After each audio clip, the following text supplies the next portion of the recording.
안녕하세요. 본격 먹거리 폭풍수다 프로그램 밥상머리 이수다의 안주현입니다. 영하 10도를 넘나드는 추위가 계속되고 있는데요. 요즘 같아선 정말 겨울 왕국이라고 해도 과언이 아닐 것 같습니다. 그렇다고 제가 뭐 엘사처럼 예쁘다 이런 의미는 아니고요. 그냥 굉장히 춥다 이런 날씨가 계속해서 이어지고 있는데요.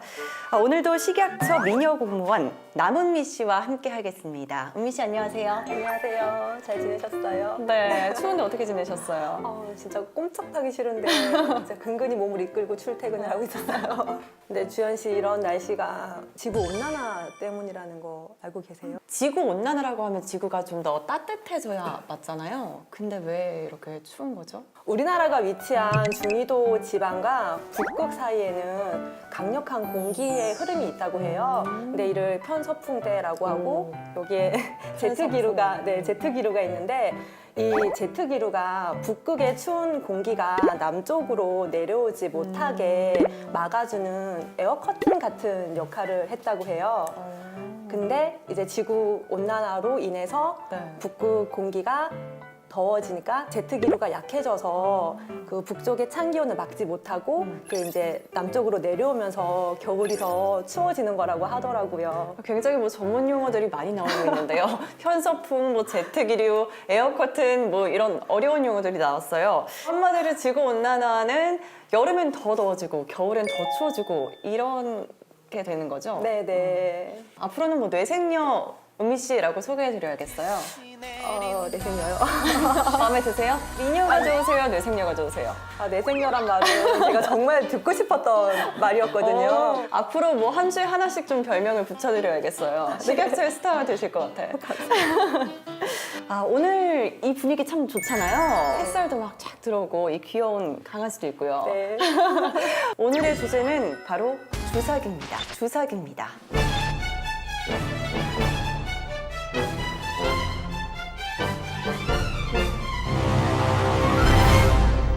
주사기요? 네. 병원에서 사용하는 주사기도 의료기기라서 식약처가 관리하고 있기는 한데요. 네. 우리 방송이 되게 먹는 거에 대한 얘기를 재밌게 풀어나가는 프로그램인데 오늘은 주사기라고요? 사실 뭐 주사기에 대해서 말하기보다는 좀 무시무시한 그런 소재인데요. 바로 마약에 대한 이야기를 좀 해보겠습니다.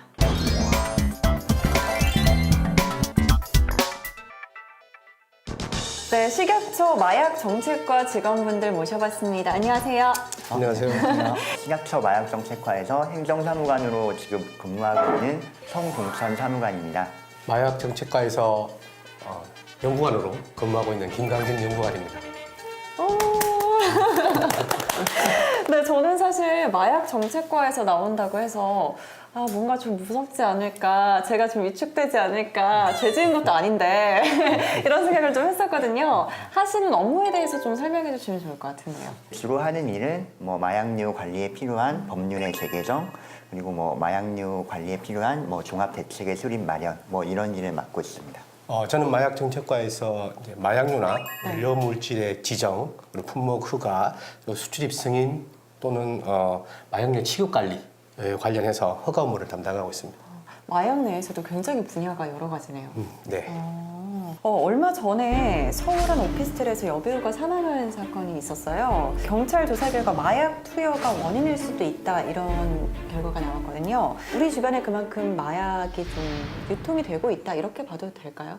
예전보다는 아무래도 뭐 인터넷이나 아니면 뭐 모바일 메신저라던가 이제 그런 걸 통해서 조금 마약류를 쉽게 접할 수 있고, 예전보다 이제 새로 나오는 마약이 뭐 가격도 낮다 보니까 조금 더 사람들이 접근하기가 쉬워진 것 같은 면이 있어요. 이제 그렇기 때문에 이런 사건도 많이 일어나고 언론 보도도 많이 되고 그런 게 아닐까 싶습니다. 마약은 한번 손을 대면 좀 그만두기가 어렵다고 하고 또 자기 자신뿐만 아니라 가족들에게도 좀 피해가 가는 것 같은데요. 마약으로 인한 피해 사례 어떤 것들이 있을까요? 네, 말씀하신 것처럼 마약은 한번 중독되면 빠져나오기가 상당히 힘들어요. 더불어서 가족도 그만큼 피해를 받는 게 사실인데, 이런 유혹 정도를 이제 마약 중독자들에게 들어보면 한 10년 이상 흡연자가 금연을 할 때 느끼는 담배 피고 싶은 욕구에서 한 1000배 정도 그런 유혹을 느낀다고 해요. 그러다 보니까 마약을 끊기가 상당히 어려운 것 같고, 또 반면에 그 자신의 굳은 의지와 그리고 가족들의 사랑, 더불어서 우리의 그 재활 교육이나 재활 치료를 통해서 10년 이상 이제 검단하시고 그래서 결국 성공하시는 그런 사례도 있습니다. 사회적 문제로 좀 변할 수 있는 가능성이 큰 것 같은데요. 궁금한 게 이 마약 중독자의 사회 복귀를 지원하는 것, 그런 노력은 어떤 식으로 하면 될까요? 과거에는 이제 우리나라가 이제 단속이나 처벌 위주로 이제 많이 마약 중독자나 고마약류 사범들을 많이 다뤘었는데요. 그렇게 해서는 이제 더 이상 줄일 수는 없기 때문에 기존의 그 마약류 사범들을 이제 회복시키고 사회로 다시 돌려보내는 게 굉장히 중요한 일이 되고 있거든요.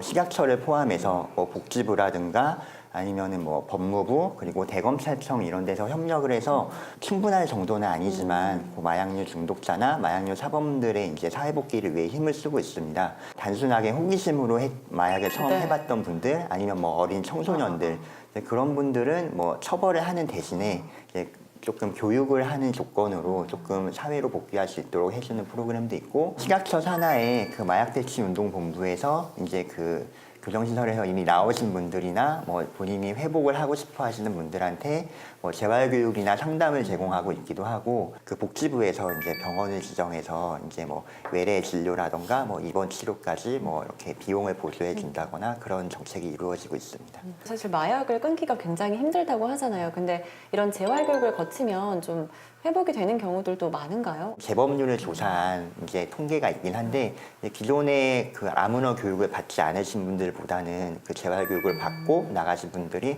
훨씬 재범률이 낮다 이런 이제 그 결과는 이제 가지고 있습니다. 또 의료용 대마 합법화에 대한 이야기가 좀 궁금해지는데요. 이 대마도 마약류로 분류돼 있죠. 네, 그렇죠. 치료용으로 쓰는 경우가 좀 많은가요? 최근 이제 일부 국가에서 그런 그 의료용이나 기호용에 대한 그런 허용 문제가 논란이 되고 있는데요.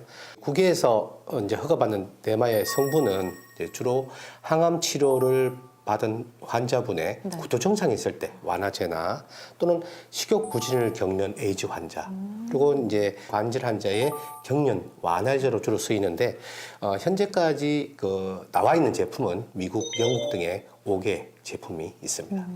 그런데 이런 허가된 의약품이 꼭 필요하다 하시는 분들도 계실 것 같아요. 의료용 대마 제품 어떻게든 가지고 들어올 수 있는 방법도 있나요? 자가 치료를 위한 그 의료용 마약류는 이제 본인이 해당 나라에 직접 네. 가서 그 나라에서 그 의사에게 처방전과 의사 소견 그런 구비서류를 일단 구해야 되고요. 구비서류와 함께 신청서를 우리 식약처에 제출하시면 저희들이 반환 여부를 검토해서 이제 승인을 하게 됩니다. 하지만 이런 환자분들 본인이 그 거동이 불편하거나 이런 분들이 직접 가셔야 되는 네, 문제점들도 그렇죠. 있고 또 뭐 여러 가지 불편한 점이 있을 수 있어요. 그래서 이제 우리 식약처에서는 이런 희귀단체 그 질환자를 위해서 이런 마약 수입 절차에 대해서 좀 고심하고 있습니다. 네, 한 번쯤 뭐 생각해 볼 만한 필요가 좀 있는 것 같습니다. 요즘에 또 홈쇼핑 같은 데서 햄프시드 많이 네. 팔더라고요. 네. 저도 햄프시드를 먹어봤는데 이게 대마의 씨라고 하던데요. 네, 맞습니다. 그럼 이런 거는 괜찮은가요? 대마에 제외 부위가 있습니다. 씨앗이나 뿌리, 그리고 성숙한 줄기는 이 제외 부위에 해당되는데 이런 제외 부위를 이용해서 식품에 기준 네. 규격에 맞게 생산한 대마 씨앗이나 대마 씨유 같은 경우는 구입해서 드실 수 있으니까요. 그 정당하게 만들어진 제품이라면 드시는데 문제는 없을 겁니다. 네, 우리나라의 의료용 대마 관리 정책 그리고 마약류 중독자 재활 교육에 대한 식품의약품안전처 마약정책과와 함께 봤습니다. 네, 이번에는 식품 정보에 관한 이야기를 좀 나눠보겠습니다. 은미 씨, 네, 중요한 식품 관련 정보에 대해서 좀 전해주실 이야기가 있나요? 네, 오늘 또 제가 준비를 해왔습니다. 네, 오늘 준비해온 소재는 미세 플라스틱입니다. 아, 미세 플라스틱? 네, 물은 우리가 매일 수시로 마시는 거잖아요. 근데 이 물과 미세 플라스틱이 관련이 있어요. 어떻게 관련이 네, 있죠? 시중에 이렇게 편의점이나 이런 데서 판매되고 있는 물은 대부분 그 페트병에 담겨 그쵸. 있죠. 맞아요. 독일 윈스터 화학검사청이 재사용한 그 생수병에 담긴 그 생수 38종을 검사를 했더니 그래서 그 생수 안에 네. 미세 플라스틱이 발견됐다고 해요. 네, 그 발견된 플라스틱의 그 입자 크기는 대략 5에서 20 마이크로미터로 되게 미세한 크기고요. 가장 많이 검출된 거는 하나의 페트병에 미세 플라스틱 200개가 들어있었다고 해요. 뭐 페트병이라고 하면 사실 굉장히 많이 쓰이잖아요. 저도 오늘 아침에 페트병에 담긴 물을 마시고 왔거든요. 네, 보리차, 녹차, 그러니까요. 뭐 생수, 네. 음료, 사이다, 주스, 사이다 이런 것들이 다 페트병에 담겨 있죠, 대부분. 굉장히 많이 만들어질 것 같은데 어떤가요? 세계적으로 1초마다 한 2만여 개의 페트병이 와. 만들어진다고 해요. 방금 말씀드린 한 10초 사이에도 네. 벌써 20만 개 그러네. 정도가 만들어진 거죠. 16년 한 해 동안 전 세계적으로 만들어진 페트병 수가 무려 한 5천억 개 와. 정도 된다고 해요. 진짜 굉장히 많죠. 네, 진짜 뭐 상상할 수 없을 만큼 어마어마한 양이 만들어지고 있는데요. 근데 페트병을 이렇게 많이 만들어내는 이유가 뭐죠? 사실 저는 뭐 물과 차 정도로만 생각할 수 있을 것 같은데. 네, 페트병을 사용하는 이유는 제조 비용이 굉장히 싸다고 해요. 네, 그리고 투명하다 보니 안에 내용물이 잘 보이는 거죠. 그쵸. 네, 그래서 많이들 이렇게 사용을 한다고 합니다. 페트병을 재사용하다 보면은 그 플라스틱 그 구조물이 그러니까 깨져서 여러 작은 조각의 플라스틱들이 나올 수가 있어서 페트병 재사용을 이렇게 하지 말라 뭐 이런. 네. 네, 저도 들어본 것 같아요. 솔직히 뭐 가정에서는 페트병 한 번 쓰고 버리기 좀 아까우니까 네. 뭐 씻어서 쓰고 네. 다시 뭐 물이나 뭐 담아서 먹고 그러잖아요. 저도 가끔씩 그러거든요. 뭐 운전할 때 페트병에다가 그치, 다시 네. 물을 담아서 먹기도 하고. 근데 이제 다시 재사용하시는 게 좋지 않으니까 아까워하지 말고 앞으로는 한 번 쓰고 저희 버리도록 해요. 네, 바로바로 버려야겠네요. 네, 이야기를 좀 하다 보니까 좀 자세한 정보를 알고 싶다는 생각이 드는데요. 네네. 좀 더 자세한 정보는 저희 식약처 위해정보과 김기주 주무관에게 알아보겠습니다. 주무관님 나와 주시겠어요? 네, 주무관님 안녕하세요. 안녕하세요. 안녕하세요. 근무하는 김기주입니다. 네, 식약처가 위해 정보 관리도 좀 하나요? 아, 예. 우리 위해정보과에서는 그 해외, 국내에서 발생되는 식품, 의약품, 화장품, 의료기기 관련된 정보를 매일 수집하고 그 국민의 건강에 어떤 영향을 미치는지에 대해서 분석을 해서 그 내용을 그 관련 부서에 전파를 하고 있습니다. 위해 정보과 이야기 굉장히 딱딱하게 해주셨는데 근데 저희 미녀들 사이에 끼어 계셔서 그런가요? 어떤가요? 좀 긴장되기는 하네요. 바다에 미세 플라스틱이 굉장히 많이 유입이 되고 있다고 하더라고요. 네. 그렇게 뭐 좀 광범위하게 오염이 됐다고 하면 바다에 사는 생물들에도 좀 영향이 있지 않을까요? 예, 그 말씀해 주신 것처럼 우리가 지금 사용하고 있는 플라스틱 제품들이 정말 많습니다. 그래가지고 흔히 이제 대표적으로 우리 자동차를 타고 다니는데 자동차가 운행하면서 발생되는 그 미세 플라스틱도 상당히 많아요. 그 바퀴에서 마모되면서 나오는 그 미세 플라스틱도 많은데 그러한 이곳저곳에서 발생되는 미세 플라스틱이 하천을 따라서 강으로 유입이 되고 이 강에서 바다로 최종 유입되는 그렇게 되는. 자동차 같은 것들도 관련이 있는지 저는 전혀 몰랐거든요. 네. 네, 일상생활에서 굉장히 그런 문제들이 많이 발생하는 것 같아요. 우리나라는 어떤가요? 아, 우리나라에서도 생수에 관련돼 가지고 관리를 하고 있는데요. 지난해 환경부에서 우리 국내 24개 정수장하고 먹는 물 6개 제품 등을 수거해서 검사한 결과가 있습니다.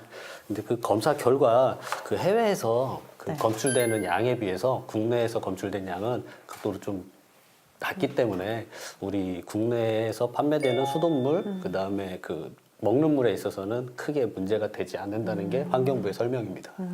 소비자가 알아두면 도움이 될 만한 좀 다른 유해 소식도 있나요? 국민들께서 그 해외 직구를 통해서 식품 등을 많이 구입을 하고 계시는데요. 맞아요. 그 해외 직구를 통해서 구입하는 그 식품에는 그 식품에 사용하지 말아야 되는 그 성분들을 넣어서 판매하는 식품들이 종종 있어요. 의약품 성분들 그런 것들을 이제 첨가해서 거기에다가 이제 판매하는 식품들도 있는데 그런 것들을 먹게 되면 좀 부작용들이 있을 수 있죠. 그런 것들은 정보를 어디서 얻을 수 있나요? 위해정보과에서는 해외에서 발생되는 그런 위해 식품들에 대한 정보를 수집을 해서 우리 식약처 홈페이지나 그다음에 그 식품안전나라라는 사이트가 있습니다. 식품안전나라. 예, 그쪽에다가 저희가 그 관련된 정보를 올려놓고 있거든요. 그 해외 직구를 이용하시기 전에 우리 사이트에 들어오셔서 구입하시려고 하는 그 식품이 위해한지 아닌지를 한번 확인하시고 구입하시는 게 좋을 것 같습니다. 저도 먹는 걸 좋아하니까 꼭 한번 검색해봐야겠어요. 그리고 제가 또 찾아보니까 그 일본 후생 노동성 미국산 맵쌀 정리에서 좀 곰팡이가 발생했다 이런 소식이 있더라고요. 해외에서 다른 정부기관이 수입 제품에 대해서 검사를 하고 부적합 판정을 내리는 그런 정보들도 저희가 수집을 하고 있는데요. 지금 말씀해주신 그 정보는 일본 후생 노동성이 미국산 쌀에 대해서 부적합 판정을 한 내용입니다. 그래가지고 그 쌀에 있어서 쌀이 부패하고 변폐돼서 그 부적합했다는 정보인데요. 우리나라에서도 동일 제품이 동일 수출사에서 수출한 쌀 제품이 수입된 이력은 있었어요. 그렇지만 우리 쪽에 수입된 그 제품은 검사 결과 적합한 것으로 판정됐습니다. 식약처에서 여러 가지로 꼼꼼하게 좀 검사를 하고 있는 것 같네요. 네. 네, 오늘 김기주 주무관과 함께 해봤습니다. 나와주셔서 감사합니다. 감사합니다. 감사합니다.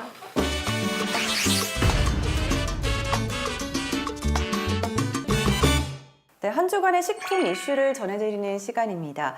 지난 시간에 이어서 오늘도 신영민 연구관님을 모셔보겠습니다. 안녕하세요. 안녕하세요. 안녕하세요. 그런데 이렇게 안주현 씨는 남은 PD 소개할 적에는 네. 미녀 공모에다 하기도 하고 아, 외생녀라고 칭찬하기도 하고 저는 그냥 신영민입니다. 왜 그럴까요? 제가 미처 생각하지 못했던 부분인데 뭐가 어울릴까? 다음 주까지는 꼭 한번 생각을 해볼게요. 알겠습니다.